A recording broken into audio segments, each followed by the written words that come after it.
আজ দারুণ স্বাদের মাছের ডিমের বড়া তৈরি করব।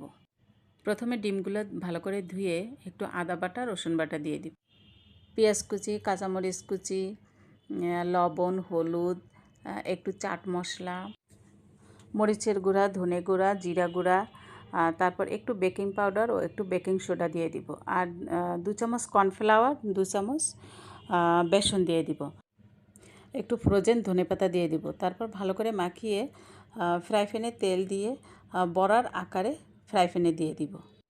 চুলার জালটা এ সময় মাঝারি আকারে রাখবো যাতে বড়াগুলো পুড়ে না যায়।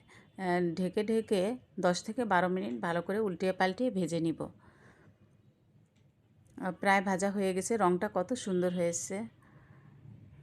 এভাবে উল্টিয়ে পাল্টিয়ে একটু ভেজে নিব যাতে ভিতরটা ভালোভাবে ভাজা হয়, কাঁচা না থাকে। বেকিং পাউডার দেওয়ার জন্য কিন্তু বড়াটা বেশ সফট হবে। তৈরি হয়ে গেল দারুণ স্বাদের মাছের বড়া।